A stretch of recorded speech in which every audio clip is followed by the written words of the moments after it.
नमस्कार शुभ सकाळ आज हूँ मे 5 तारिख मंगलवार आसतु आज गुरुत्वपूर्ण खबर देखा आपण भल पाइबा स्वरूप गोटे गोटे लाइक निश्चय करदेवे। आज प्रथम खबर सुभद्रा हिताधिकारी खुशी खबर खाता को आसिला सुभद्रा टंका 1,23,849 जन वंचित हिताधिकारी मिला सुभद्रा अर्थ राशि। प्रथम द्वितीय तृतीय किस्तु बाद पड़ता सुभद्रा हिताधिकारी एकाउंट को आसी सुभद्रार अर्थ राशि। एने उप मुख्यमंत्री प्रभाती परिडा सूचना देइछंती। सोमवार दिन पाखापाखि 62 कोटी टंका सुभद्रा हिताधिकारी खाता को आसी। एबे भी किछि फील्ड वेरिफिकेशन पई अटकी रहिछि। पाखापाखि 1 लाख फील्ड वेरिफिकेशन चली।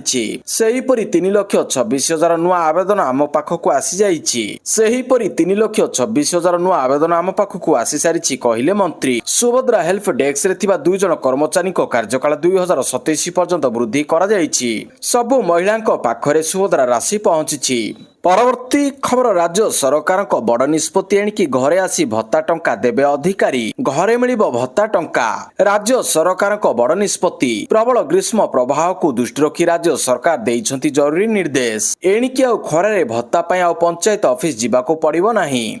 वृद्ध असहायों को घरे दियाजिबो भत्ता टंका। राज्य में वर्तमान चलुथिबा तीव्र ग्रीष्म प्रवाह को दृष्टि रखी मधुबाबू पेंशन योजना MBPY अधीन रे भत्ता बंटन प्रक्रिया को नहीं ओडिशा सरकार गुरुत्वपूर्ण निर्देश जारी करिसंती। सामाजिक सुरक्षा और भिन्नक्षम सशक्तिकरण विभाग प्रमुख सचिव सुरेश कुमार विशिष्ट द्वारा समस्त जिलापाल को यह निर्देश पठा जाइछि। परवर्ती खबर मे 6 रु शिशु श्रमिक मुक्त अभियान।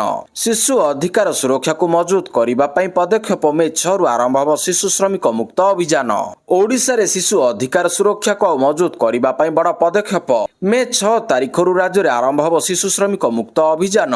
केन्दुझर जिलू यह अभियान शुभारंभ हेबो। श्रम मंत्री उपस्थिति कार्यक्रम आरंभ कराजिबो बोली शिशु अधिकार सुरक्षा आयोग अध्यक्ष बबिता पात्र कहिसंती। शिशु मानक सुरक्षा पई पूर्व जारी होइतिबा निर्देशनामा को कड़ाकड़ी लागू करा जाउछि। स्कूल ड्रॉप आउट रोकिबा पई विभिन्न पदक्षेप निया जाउछि। चाल घर को जीवा अभियान माध्यम जो पिला माने स्कूल को जाऊ नाहांती सेमानकु पुनि थरे शिक्षा परिसर को आनिबारे जोर दियाजिबो बोली शिशु अधिकार सुरक्षा आयोग अध्यक्ष सूचना देइछंती। या सहित ड्रॉप आउट शिशु विवाह और शिशु चालान को रोकिबा को विशेष अभियान चलिबो। शिशु चालान रोकिबा पई टास्क फोर्स गठन करा जाइछि। परवर्ती खबर आज कोटिया जिबे राजस्व मंत्री। आज कोटिया गस्तरे जाउछंती राजस्व मंत्री। जनगणना को नै कोटिया रे देखागला समस्या। जनगणना रे शामिल हेबा पई आंध्र अधिकारी चेष्टा कले। प्रशासन और लोके सेमानकु तड़ीपार करिसंती। जनगणना को त्वरान्वित और समीक्षा पई कोटिया जाउछंती राजस्व मंत्री। कोटिया रे निर्माण चली जगन्नाथ मंदिर काम शेष पर्यायर चलित वर्ष कोटिया व्यापक भाव में रथ यात्रा। एथिपाई जिलापाल मानकु दिया जायछि निर्देश। परवर्ती खबर जाजपुर सड़क दुर्घटना रे दुख प्रकाश कले मुख्यमंत्री। निकटतम आत्मीयों को 4 लाख लेखाएं सहायता। जाजपुर ठारे घटिथिबा दुखद सड़क दुर्घटना रे दुख प्रकाश करिसंती मुख्यमंत्री मोहन चरण माझी। सीएम पक्षरु कहा जायछि जाजपुर ठारे घटिथिबा दुखद सड़क दुर्घटना रे कांदपूर्ति नमिता नायक गीता पूर्ति बुला मुंडा एवं मालती मुंडांकर प्राणहानि संपर्क में जानी मुख्यमंत्री मोहन चरण माझी गभीर शोक प्रकाश करने सह मृतकों परिवार वर्गों प्रति समवेदना जणाइछंती। एथिसह प्रत्येक मृतकों परिवार निकटतम आत्मीयों पई मुख्यमंत्री रिलीफ पांठी CMRF रु 4 लाख लेखाएं सहायता घोषणा करिसंती। एई दुर्घटना रे आहत मानक उत्तम चिकित्सा पई समस्त व्यवस्था सुनिश्चित करा जाउथिबा बेले मुख्यमंत्री समस्त आशु आरोग्य कामना करिसंती। परवर्ती खबर इंडिगोर इस्तफा पर्व जारी चाकरी छाड़िले ग्लोबल सेल्स हेड विनय मालाहत्रा। 3 मास रे द्वितीय झटका। इंडिगो छाड़िले विनय मालाहत्रा। घरोई विमान सेवा कंपनी इंडिगोर ग्लोबल सेल्स हेड विनय मालाहत्रा तांको पदरु इस्तफा देइछंती। एने एयरलाइन सोमवार शेयर बाजार फाइलिंग रे जणाइछि। एथिरे मालाहत्रा 3 जुलाई अपराह्न रे तांको दायित्व मुक्त होइजिबे बोली कहा जाउछि। कंपनी परिचालना निर्देशक राहुल भाटिया को लिखिथिबा इस्तफा पत्र रे मालाहत्रा एविएशन इंडस्ट्री बाहर परामर्शदाता भूमिकार संधान रे थिबा उल्लेख करिसंती। परवर्ती खबर आसाम इलेक्शन रिजल्ट 2026 हारिगले राहुल गांधी बबर शेर गौरव गोगोई।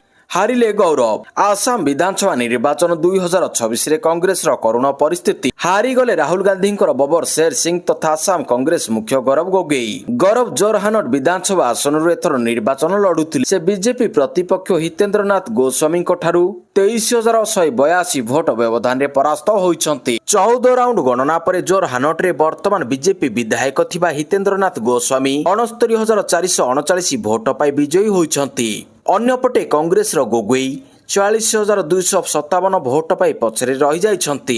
ଆସାମର ପୂର୍ବତନ ମୁଖ୍ୟମନ୍ତ୍ରୀ ଏବଂ କଂଗ୍ରେସ ନେତା ତରୁଣ ଗୋଗୋଇଙ୍କ ପୁଅ ଗୌରବ ଗୋଗୋଇ ଏଥର ପ୍ରଥମ ଥର ପାଇଁ ବିଧାନସଭା ନିର୍ବାଚନ ଲଢିଥିଲେ। ଜୋରହାଟରୁ ବିଜେପି ହିତେନ୍ଦ୍ରନାଥ ଗୋସ୍ୱାମୀଙ୍କ ବିପକ୍ଷରେ ସେ ପ୍ରତିଦ୍ୱନ୍ଦିତା କରିଥିଲେ। ଜୋରହାଟ ଆସନ ଗୌରବଙ୍କ ପାଇଁ ଖୁବ୍ ଗୁରୁତ୍ୱପୂର୍ଣ୍ଣ ଥିଲା, କାରଣ ବର୍ତ୍ତମାନ ସେ ଏହି ଆସନରୁ ସାଂସଦ ଅଛନ୍ତି। ହେଲେ ପ୍ରଥମ ଥର ପାଇଁ ବିଧାୟକ ଆସନରେ ଲଢିବା ତାଙ୍କୁ ମହଙ୍ଗା ପଡିଛି। ପରବର୍ତ୍ତୀ ଖବର, ପଶ୍ଚିମବଙ୍ଗରେ ପ୍ରଥମ ଥର ଫୁଟିଲା ପଦ୍ମ, 15 ବର୍ଷ ପରେ କ୍ଷମତା ପରିବର୍ତ୍ତନ। ପଶ୍ଚିମବଙ୍ଗ ରାଜନୀତିରେ ବିଜେପିର ଐତିହାସିକ ବିଜୟ। କଡ଼ା ମୁକାବିଲାରେ ଶାସକ ଟିଏମସି 83 ଆସନରେ ବିଜୟୀ ହେବାକୁ ସକ୍ଷମ ହୋଇଛି। ବିଜେପି 204 ଆସନ ହାତେଇଥିବାରେ ସକ୍ଷମ ହୋଇଛି। ପ୍ରଥମ ଥର ପାଇଁ ବଙ୍ଗରେ ବିଜେପି ସରକାର ଗଠନ କରିବାକୁ ଯାଉଥିବାରୁ ଦଳୀୟ ଶିବିର ଉତ୍ସବ ମୁଖର। 15 ବର୍ଷ ପରେ କ୍ଷମତା ପରିବର୍ତ୍ତନ ହୋଇଛି। ମ୍ୟାଜିକ୍ ନମ୍ବର 148କୁ ସହଜରେ ଅତିକ୍ରମ କରି ଏକକ ସଂଖ୍ୟାଗରିଷ୍ଠ ଦଳ ଭାବରେ ସରକାର ଗଠନ କରିବାକୁ ଯାଉଛି। ଟିଏମସି ମାତ୍ର 83 ଆସନ ହାତେଇବାକୁ ସକ୍ଷମ ହୋଇଛି। ପ୍ରାୟ ଦେଢ଼ ଦଶନ୍ଧି ପରେ ଦିଦିଙ୍କୁ ଶକ୍ତ ଧକ୍କା ଲାଗିଛି। ଭବାନୀପୁର ଆସନରେ ତୃଣମୂଳ କଂଗ୍ରେସ ମୁଖ୍ୟ ତଥା ମୁଖ୍ୟମନ୍ତ୍ରୀ ମମତା ବାନାର୍ଜୀ ଆଗରେ ରହିଛନ୍ତି। ବିଜେପି ନେତା ଶୁଭେନ୍ଦୁ ଅଧିକାରୀ ଭବାନୀପୁରରେ ପଛୁଆ ରହିଥିବା ବେଳେ ନନ୍ଦୀଗ୍ରାମରେ ଆଗରେ ରହିଛନ୍ତି। କଂଗ୍ରେସ ନେତା ଅଧୀର ରଞ୍ଜନ ଚୌଧୁରୀ ବରହମପୁର ଆସନରେ ପରାସ୍ତ ହୋଇଛନ୍ତି। ପରବର୍ତ୍ତୀ ଖବର, ବଢିଲା କର୍ମଚାରୀଙ୍କ ଡିଏ ଦରମାରେ ହେବ ବୃଦ୍ଧି। ବ୍ୟାଙ୍କ କର୍ମଚାରୀଙ୍କ ପାଇଁ ବଡ଼ update. Indian bank association May, June ଏବଂ ଜୁଲାଇ 2026 ପାଇଁ ଡିଓରିନେସ୍ ଆଲାଉନ୍ସ ଡିଏରେ ବୃଦ୍ଧି ଘୋଷଣା କରିଛି। ଏହି ନିଷ୍ପତ୍ତିରେ ଦେଶର ଲକ୍ଷ ଲକ୍ଷ ବ୍ୟାଙ୍କ କର୍ମଚାରୀଙ୍କ ଦରମାରେ ସାମାନ୍ୟ ହେଲେ ବି ଆଶ୍ୱସ୍ତି ଦେଲାଭଳି ବୃଦ୍ଧି ହେବ। ଯେଉଁ କର୍ମଚାରୀଙ୍କ ବେସିକ୍ ସାଲାରୀ ଦରମା 48,000ରୁ 1,17,000 ମଧ୍ୟରେ ରହିଛି, ସେମାନଙ୍କୁ ପ୍ରତି ମାସରେ ପ୍ରାୟ 435 ଟଙ୍କାରୁ 1,050 ଟଙ୍କା ପର୍ଯ୍ୟନ୍ତ ଅତିରିକ୍ତ ରାଶି ମିଳିବ। ଏହି ବୃଦ୍ଧି ଦର ବୃଦ୍ଧିର ପ୍ରଭାବକୁ କମ୍ କରିବା ପାଇଁ କରାଯାଇଛି। ପରବର୍ତ୍ତୀ ଖବର, ବଙ୍ଗଳା ନିର୍ବାଚନ ସବୁଦିନ ପାଇଁ ମନେ ରହିବ କହିଲେ ପ୍ରଧାନମନ୍ତ୍ରୀ ମୋଦି। ପ୍ରଧାନମନ୍ତ୍ରୀ ମୋଦିଙ୍କ ପ୍ରଥମ ପ୍ରତିକ୍ରିୟା। ପଶ୍ଚିମବଙ୍ଗ ଏବଂ ଆସାମରେ ବିଜେପି ବଡ଼ ବିଜୟ ହାସଲ କରିଛି। ଏହି ବିଜୟ ପରେ ପ୍ରଧାନମନ୍ତ୍ରୀ ମୋଦିଙ୍କ ପ୍ରଥମ ପ୍ରତିକ୍ରିୟା ଏବେ ସାମ୍ନାକୁ ଆସିଛି। ସେ ଆସାମ ଏବଂ ପଶ୍ଚିମବଙ୍ଗରେ ବିଜୟୀ ପାଇଁ ସମସ୍ତ ଦଳୀୟ କର୍ମୀଙ୍କୁ ଅଭିନନ୍ଦନ ଜଣାଇଛନ୍ତି। ଏହି ସମୟରେ ପ୍ରଧାନମନ୍ତ୍ରୀ ମୋଦି କହିଛନ୍ତି, ପଶ୍ଚିମବଙ୍ଗରେ କମଳ ଫୁଟିଛି। 2026 ପଶ୍ଚିମବଙ୍ଗ ବିଧାନସଭା ନିର୍ବାଚନ ସର୍ବଦା ମନେ ରହିବ। ଜନଶକ୍ତି ବିଜୟୀ ହୋଇଛି ଏବଂ ଭାଜପାର ସୁଶାସନ ରାଜନୀତି ସଫଳ ହୋଇଛି। ମୁଁ ପଶ୍ଚିମବଙ୍ଗର ପ୍ରତ୍ୟେକ ବ୍ୟକ୍ତିଙ୍କ ଆଗରେ ମୁଣ୍ଡ ନୁଆଉଛି। ପରବର୍ତ୍ତୀ ଖବର, ଷ୍ଟ୍ରେଟ୍ ଅଫ୍ ହରମୁଜରେ ଇରାନର ବଡ଼ବାଜି। IRGC ଘୋଷଣା କଲା ନୂଆ ସାମୁଦ୍ରିକ ନିୟନ୍ତ୍ରଣ ଜୋନ୍। ଇରାନର Islamic revolutionary guard car IRCG ହରମୁଜ ପ୍ରଣାଳୀ ମଧ୍ୟରେ ଏକ ନୂଆ ସାମୁଦ୍ରିକ ନିୟନ୍ତ୍ରଣ କ୍ଷେତ୍ର ଘୋଷଣା କରିଛି। ଇରାନୀ ସରକାରୀ ପ୍ରସାରକଙ୍କ ଅନୁସାରେ ସ୍ମାର୍ଟ କଣ୍ଟ୍ରୋଲ ଏହି ନୂଆ କ୍ଷେତ୍ରରେ ଦକ୍ଷିଣର ମାଉଣ୍ଟ ମୁବାରକ ଓ UAEର ଫେଜ୍ ରାହା, ଦକ୍ଷିଣର ମଧ୍ୟରେଖା, ପଶ୍ଚିମରେ ଇରାନର କେସନ ଦ୍ୱୀପର ଶେଷ ଭାଗ ଓ UAEର ଅଲ କୁବେନ ମଧ୍ୟରେଖା ପର୍ଯ୍ୟନ୍ତ କ୍ଷେତ୍ରକୁ ନିଜ ନିୟନ୍ତ୍ରଣାଧୀନ ଘୋଷଣା କରିଛି। ପରବର୍ତ୍ତୀ ଖବର, ବଙ୍ଗ ବିଜୟ ପରେ ଆଜି ଦିନରେ ଆଉ ଓଡ଼ିଶାକୁ ଆଳୁ ସମସ୍ୟା ରହିବ ନାହିଁ କହିଲେ ମୁଖ୍ୟମନ୍ତ୍ରୀ। ପଶ୍ଚିମବଙ୍ଗରେ ବିଜେପିର ବିଜୟ ନେଇ ଓଡ଼ିଶା ରାଜ୍ୟ ବିଜେପି ମୁଖ୍ୟାଳୟରେ ବିଜୟ ଉତ୍ସବ। ମଞ୍ଚ ଉପରୁ ପୂର୍ବତନ ମୁଖ୍ୟମନ୍ତ୍ରୀ ମମତା ବାନାର୍ଜୀଙ୍କୁ ମୁଖ୍ୟମନ୍ତ୍ରୀ ମୋହନଙ୍କ ଟାର୍ଗେଟ। ମମତା ଦିଦି ମା ମାଟି ମନୁଷ କଥା କହୁଥିଲେ, କିନ୍ତୁ ତା ପରିବର୍ତ୍ତେ ତାଙ୍କ ଭାଇଙ୍କ ଅର୍ଥାତ୍ ନବୀନ ବାବୁଙ୍କ ପରି କେବଳ ଭୋଟ ବ୍ୟାଙ୍କ ତିଆରି କରୁଥିଲେ। 500ରୁ ଅଧିକ ନେତା, ମନ୍ତ୍ରୀ, ସମସ୍ତ ନେତୃତ୍ୱ ଦୀର୍ଘ 3 ମାସ ଧରି ପଶ୍ଚିମବଙ୍ଗରେ କାମ କରୁଥିଲେ। ତାଙ୍କ ପରିଶ୍ରମର ଫଳ ମିଳିଛି। ମୁଖ୍ୟମନ୍ତ୍ରୀ କହିଛନ୍ତି, ଐତିହାସିକ ବିଜୟ ପାଇଁ ସମସ୍ତଙ୍କୁ ଅଭିନନ୍ଦନ। ପଶ୍ଚିମବଙ୍ଗ, ଆସାମ ଏବଂ ପଡୁଚେରୀରେ ଯେଉଁ ବିଜୟ ଗଣତନ୍ତ୍ରର ବିଜୟ। ବିଜେପି ଉପରେ ଭରସା ବଢିବାରେ ଲାଗିଛି। 22ରୁ ଅଧିକ ରାଜ୍ୟରେ ଏନଡିଏ ଶାସନରେ ଅଛନ୍ତି। ପରବର୍ତ୍ତୀ ଖବର, 10 ବର୍ଷ ପରେ କେରଳରେ ଇତିହାସ ଲେଖିଲା ବିଜେପି। 3 ବିଧାନସଭା ଆସନରେ ଫୁଟିଲା ପଦ୍ମ। ଥରୁରଙ୍କ ଗଡ଼ରେ ବିଜେପିର ବିଜୟ। 2026 କେରଳ ବିଧାନସଭା ନିର୍ବାଚନରେ ବିଜେପି ଏକ ଉଲ୍ଲେଖନୀୟ ସଫଳତା ହାସଲ କରିଛି। କଂଗ୍ରେସ ନେତୃତ୍ୱାଧୀନ UADF ରାଜ୍ୟରେ କ୍ଷମତାକୁ ଆସିବା ପରେ ମଧ୍ୟ 3ଟି ଆସନ, ନେମମ, କାଜାକୁଟମ ଏବଂ ଚାନ୍ଥୁନୁର ଆସନ ଜିତି ନେଇଛି ବିଜେପି। ବରିଷ୍ଠ ବିଜେପି ନେତା ଏବଂ ପୂର୍ବତନ କେନ୍ଦ୍ରମନ୍ତ୍ରୀ ରାଜୀବ ଚନ୍ଦ୍ରଶେଖର ନେମମରେ ବିଜୟ ହାସଲ କରିଛନ୍ତି। ଏହି ଆସନ କେରଳରେ ବିଜେପିର ସବୁଠାରୁ ଶକ୍ତିଶାଳୀ ଗଡ଼ ବୋଲି କୁହାଯାଏ। ଚନ୍ଦ୍ରଶେଖର CPIର ବରିଷ୍ଠ ନେତା ଏବଂ ମନ୍ତ୍ରୀ V ଶିବଙ୍କୁଟିଙ୍କୁ 3,590 ଭୋଟରେ ପରାସ୍ତ କରି ବିଜୟୀ ହୋଇଛନ୍ତି। ପରବର୍ତ୍ତୀ ଖବର, ନିର୍ବାଚନ ଫଳାଫଳକୁ ନେଇ 8 ଘଣ୍ଟା ପାଇଁ ଦିଲ୍ଲୀରେ କିଛି ରୁଟ୍ ବନ୍ଦ। ଦେଶର 4 ରାଜ୍ୟ ଗୋଟିଏ କେନ୍ଦ୍ରଶାସିତ ଅଞ୍ଚଳରେ ନିର୍ବାଚନ ଫଳାଫଳ ବାହାରୁଥିବାରୁ ଦେଶରେ ରାଜନୈତିକ ସରଗରମ ଦେଖିବାକୁ ମିଳିଥିଲା। ଏହାରି ମଧ୍ୟରେ ଦିଲ୍ଲୀ ପୋଲିସକୁ ଘାରିଛି ଟ୍ରାଫିକ ସମସ୍ୟା। ପଶ୍ଚିମବଙ୍ଗ, ଆସାମ, ତାମିଲନାଡୁ, କେରଳ ଏବଂ ପଡୁଚେରୀ ବିଧାନସଭା ନିର୍ବାଚନ ଫଳାଫଳ ବାହାରୁଥିବାରୁ ଏହାକୁ ଦୃଷ୍ଟି ରଖି ସୋମବାର ଦିନ ଦିଲ୍ଲୀ ଟ୍ରାଫିକ ପୋଲିସ ପକ୍ଷରୁ ସ୍ୱତନ୍ତ୍ର ନିୟମ ଜାରି କରାଯାଇଥିଲା। ଅପରାହ୍ନ 2ଟାରୁ ରାତି 10ଟା ମଧ୍ୟରେ ମୋଟ 8 ଘଣ୍ଟା ପାଇଁ କିଛି ରୁଟ୍ ଅସ୍ଥାୟୀ ଭାବରେ ବନ୍ଦ ରହିଥିଲା।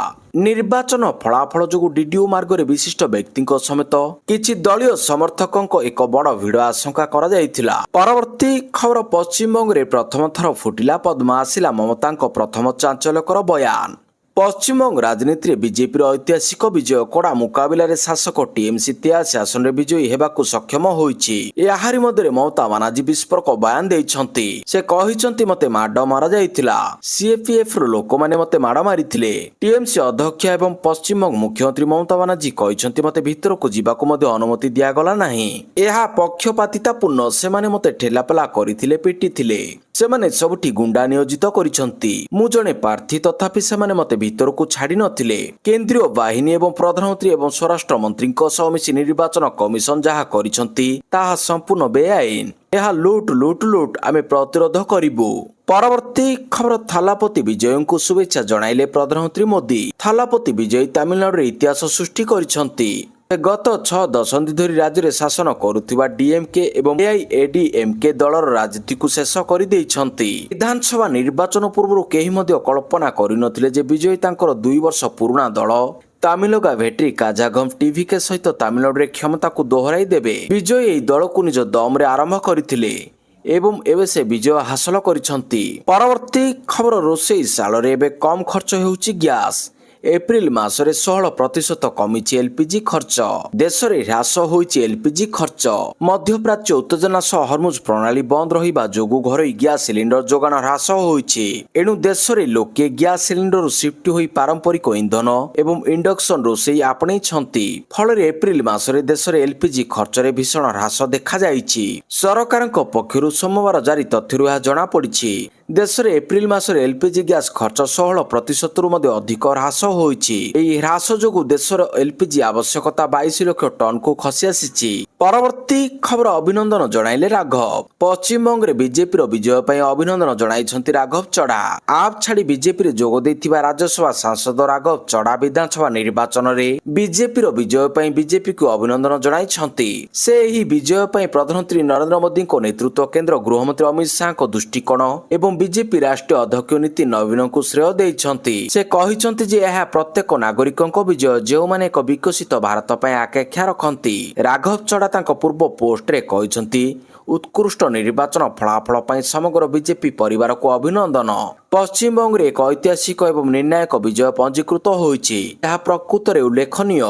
ପରବର୍ତ୍ତୀ ଖବର, ଏଲଡିଏଫର ଶୋଚନୀୟ ପରାଜୟ ପରେ ମୁଖ୍ୟମନ୍ତ୍ରୀ ପଦରୁ ଇସ୍ତଫା ଦେଲେ ପିନାରାଇ ବିଜୟନ। ଲାଲଗଡ଼ର ପତନ, ବିଜୟନଙ୍କ ଇସ୍ତଫା। କେରଳ ରାଜନୀତି ଏକ ଗୁରୁତ୍ୱପୂର୍ଣ୍ଣ ଅଧ୍ୟାୟର ଅନ୍ତ ଘଟିଛି। ବାମପନ୍ଥୀର ଲାଲଗଡ଼ର ପତନ ପରେ କେରଳ ମୁଖ୍ୟମନ୍ତ୍ରୀ ପଦରୁ ଇସ୍ତଫା ଦେଇଛନ୍ତି ପିନାରାଇ ବିଜୟନ। ସେ ତାଙ୍କ ଇସ୍ତଫା ପତ୍ରକୁ ରାଜ୍ୟପାଳ ରାଜେନ୍ଦ୍ର ଭି ଆର୍ଲେକରଙ୍କୁ ପଠାଇ ଦେଇଛନ୍ତି। କେରଳ ବିଧାନସଭା ନିର୍ବାଚନ 2026ରେ ସିପିଆଇଏମ୍ ନେତୃତ୍ୱାଧୀନ ବାମ ଗଣତାନ୍ତ୍ରିକ ମୋର୍ଚ୍ଚା ଏଲଡିଏଫ୍ ପରାଜୟ ପରେ ବିଜୟନଙ୍କ ଇସ୍ତଫା ଆସିଛି। ପରବର୍ତ୍ତୀ ଖବର, ହରମୁଜରେ ଆମେରିକୀୟ ଜାହାଜ ଉପରେ ମିଜାଇଲ ମାଡ଼, ମହଙ୍ଗା ହେଲା ଅଶୋଧିତ ତୈଳ, ପ୍ରବାହିତ ହେବ ସେୟାର ବଜାର। ଗଲ୍ଫରେ ପୁଣି ଥରେ ଉତ୍ତେଜନା ଚରମକୁ ପହଞ୍ଚିଛି। ମଝି ସମୁଦ୍ରରେ ଏକ ଆମେରିକୀୟ ଯୁଦ୍ଧ ପୋତ ଉପରେ ମିଜାଇଲ ଆକ୍ରମଣ ଖବର ସାରା ବିଶ୍ୱକୁ ଦୋହଲାଇ ଦେଇଛି। ଇରାନର ଫାର୍ସ ନ୍ୟୁଜ ଏଜେନ୍ସି ଅନୁସାରେ ଜାକ୍ସ ଦ୍ୱୀପ ନିକଟରେ ଏହି ଆକ୍ରମଣ ହୋଇଛି। କୁହାଯାଉଛି ଇରାନ ଚେତାବନୀକୁ ଲଗାତାର ଅଣଦେଖା କରି ଯୁଦ୍ଧପୋତ ଆଗକୁ ବଢୁଥିଲା। ତେବେ ମିଜାଇଲ ଆକ୍ରମଣ ପରେ ଏହା ଫେରି ଯାଇଛି। ହରମୁଜରେ ରହିଛି ବିପଦ। ଏହି ଘଟଣା ଏପରି ସମୟରେ ସାମ୍ନାକୁ ଆସିଛି ଯେତେବେଳେ ଆମେରିକା ରାଷ୍ଟ୍ରପତି ଡୋନାଲ୍ଡ ଟ୍ରମ୍ପ ପ୍ରୋଜେକ୍ଟ ଫ୍ରିଡମ ନାମରେ ଏକ ବଡ଼ ନୌସେନା କାର୍ଯ୍ୟାନୁଷ୍ଠାନର ଘୋଷଣା କରିଛନ୍ତି। ପରବର୍ତ୍ତୀ ଖବର, ପରାଜୟ ସ୍ୱୀକାର କଲେ ଏମକେ ଷ୍ଟାଲିନ। କହିଲେ ମୁଣ୍ଡ ନୁଆଇ ଜନାଦେଶ ଗ୍ରହଣ କରୁଛି। ନିର୍ବାଚନ ଡିଏମକେର ନୈରାଶ୍ୟଜନକ ପ୍ରଦର୍ଶନ ପରେ ପରାଜୟ ସ୍ୱୀକାର କରିଛନ୍ତି ତାମିଲନାଡୁ ମୁଖ୍ୟମନ୍ତ୍ରୀ ଏମକେ ଷ୍ଟାଲିନ। ଲୋକଙ୍କ ରାୟକୁ ଗ୍ରହଣ କରିବା ସହ ବିଜୟୀ ଦଳକୁ ଅଭିନନ୍ଦନ ଜଣାଇଛନ୍ତି ଷ୍ଟାଲିନ। ଏନେଇ ଏକ୍ସରେ ପୋଷ୍ଟ କରି ସେ ଲେଖିଛନ୍ତି, ଆମେ ଲୋକଙ୍କ ରାୟ ସମ୍ମୁଖରେ ମୁଣ୍ଡ ନୁଆଉଛୁ ଏବଂ ଜନାଦେଶ ଗ୍ରହଣ କରୁଛୁ। ବିଜୟୀମାନଙ୍କୁ ଅଭିନନ୍ଦନ। ଷ୍ଟାଲିନ ଏକ୍ସ ପୋଷ୍ଟରେ ତାଙ୍କ ଡିଏମକେ ସରକାରଙ୍କ କାର୍ଯ୍ୟକୁ ସମର୍ଥନ କରିଛନ୍ତି ଏବଂ ସରକାରର ରେକର୍ଡ ସପକ୍ଷରେ ମତ ରଖିଛନ୍ତି।